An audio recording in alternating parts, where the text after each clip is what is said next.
Sì, grazie. Allora, una fotografia del Veneto che forse,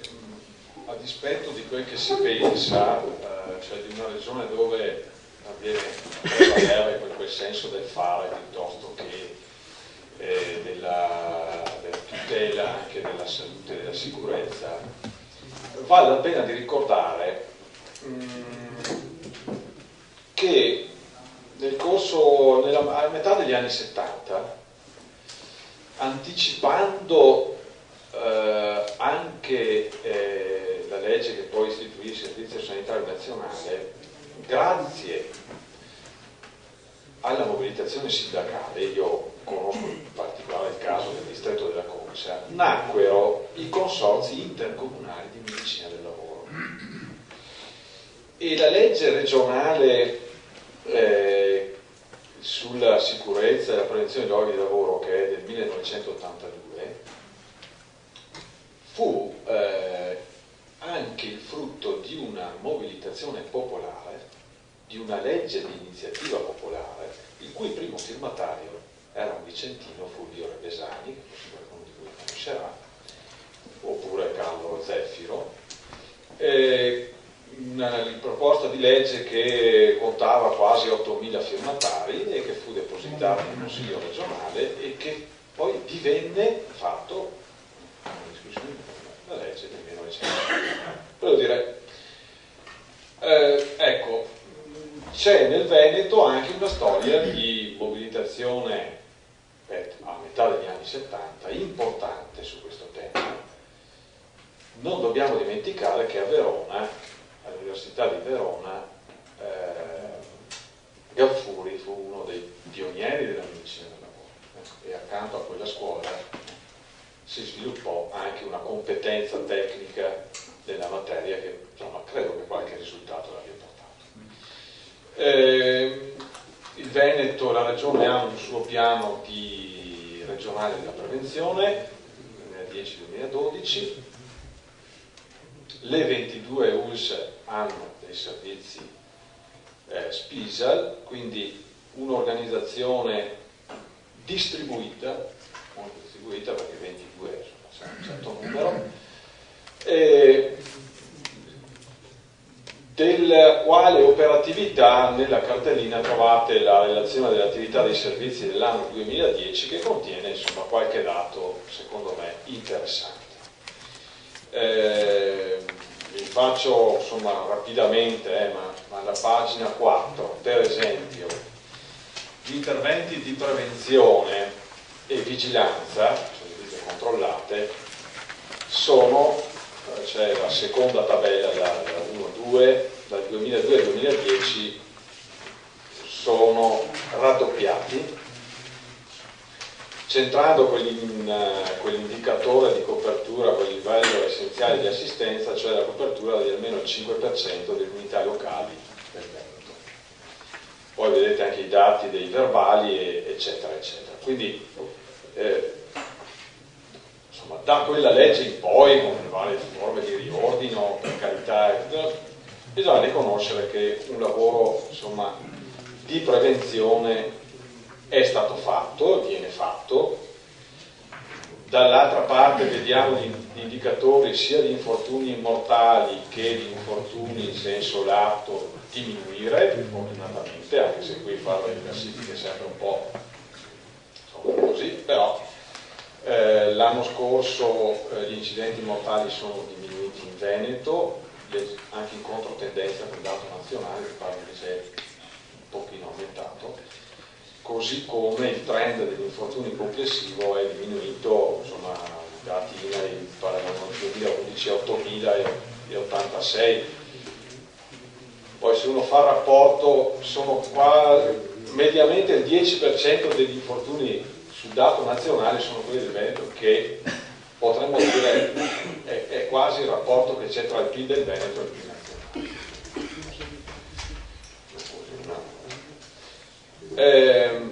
Le risorse. Allora, le risorse ovviamente vengono dal riparto del Fondo Sanitario Regionale, quindi dal riparto del Fondo Sanitario Nazionale. secondo quella formuletta che vede il 5% del riparto per l'assistenza sanitaria collettiva negli ambienti di vita e lavoro, il 55% è l'assistenza distrettuale, il cosiddetto territorio, e il 44% l'assistenza ospedaliera. Questo è nel 2011 per il Veneto ha significato 378 milioni di euro assegnati alle aziende ULSS su base capitaria, cioè in rapporto ai cittadini residenti di quella ULSS, per le attività dei dipartimenti di prevenzione, che non comprendono solo la sicurezza e la tutela dei luoghi di lavoro, ma anche altre funzioni, sappiamo, ma insomma, per dare un'idea dell'organizzazione. Qui c'è già un primo, forse qualcosa che probabilmente andrebbe rivisto, nel senso che, essendo nel Veneto l'attività produttiva intesa in senso largo, fatta di micro e piccole aziende, un riparto che tenesse conto della densità delle unità locali piuttosto che semplicemente della popolazione, forse potrebbe essere più adeguato alla risposta che da dare in termini di copertura poi sia dell'attività ispettiva che di tutte le attività connesse. La dotazione la trovate ancora in questa relazione di cui vi ho detto, all'ultima pagina. Vedete che il totale degli operatori impegnati nei servizi è di 300,5, vabbè, poi ci sono, se volete, anche un raffronto, diciamo, che mette in relazione gli addetti agli servizi Spisal con il complessivo degli addetti di quel sistema, insomma, economico, chiamiamolo produttivo. Lo trovate a pagina 27. Insomma, anche qui forse qualche sperequazione c'è tra ULSS e ULSS, che andrebbe, ripeto, ritarata nei confronti di quei territori dove l'attività comporta una maggiore impegno. Ovviamente, insomma, ogni anno vengono definiti degli obiettivi sia quantitativi che qualitativi per le attività di queste spese, tra i quali gli obiettivi di sorveglianza che riguardano la tematica dell'amianto. Anche qui nella relazione vi trovate il dato, preso per chi volesse proprio approfondirlo, che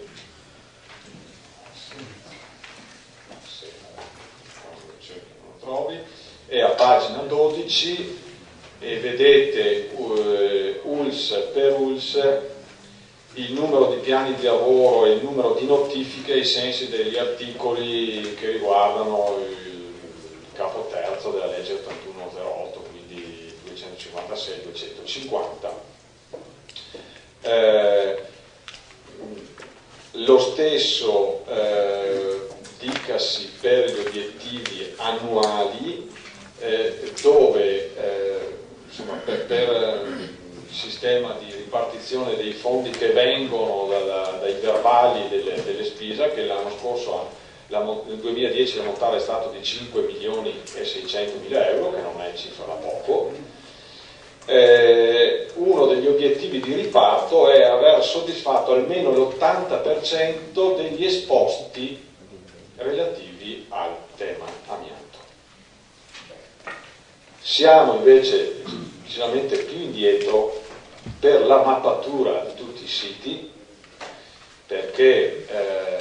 una prima indicazione in questo genere, insomma, questo lavoro è stato affidato all'ULSS 15,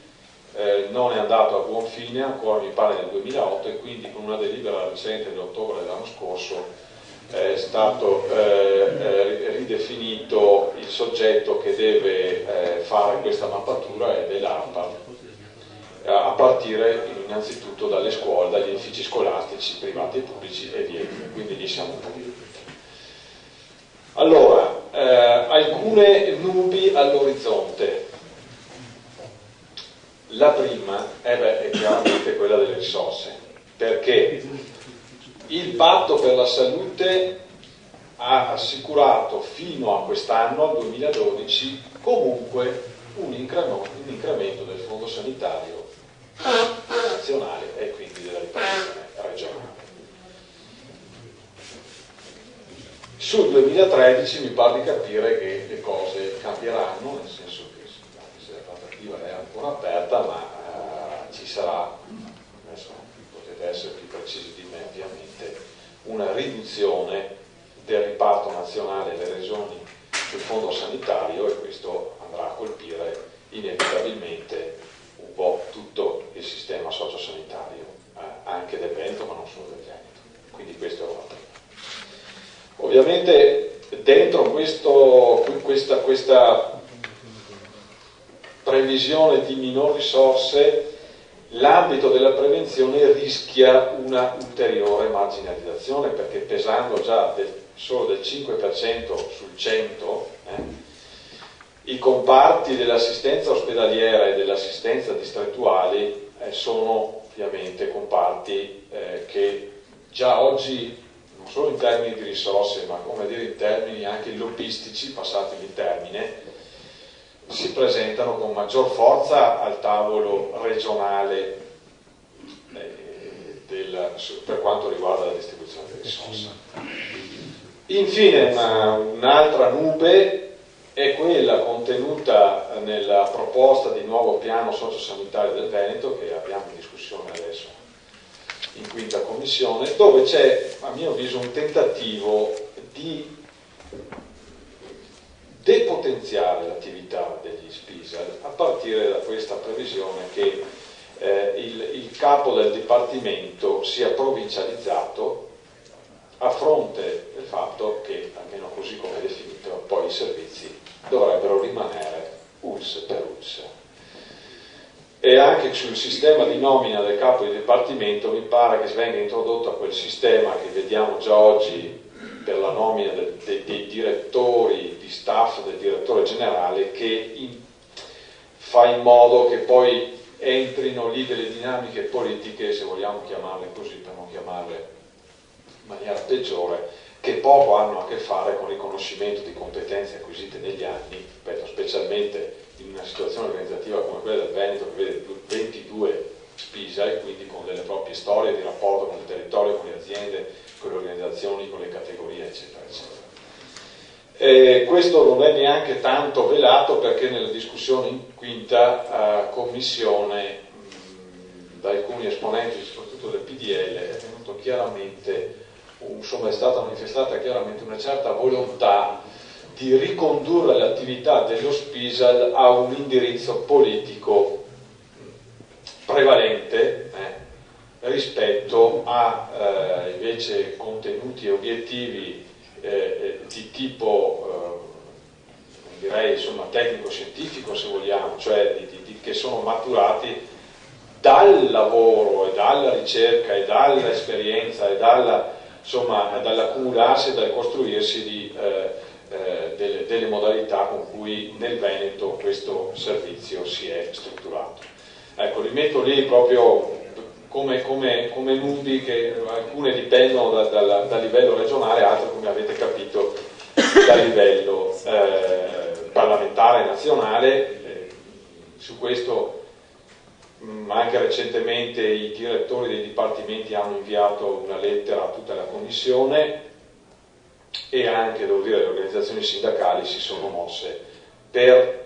insomma fare cordone e tutelare, ripeto, un sistema che almeno dai numeri, ma insomma chi lo conosce pur con tutti i limiti, ha costruito nel Veneto, a fronte di un sistema produttivo molto frammentato e anche difficile da controllare, credo dei risultati di tutto rispetto.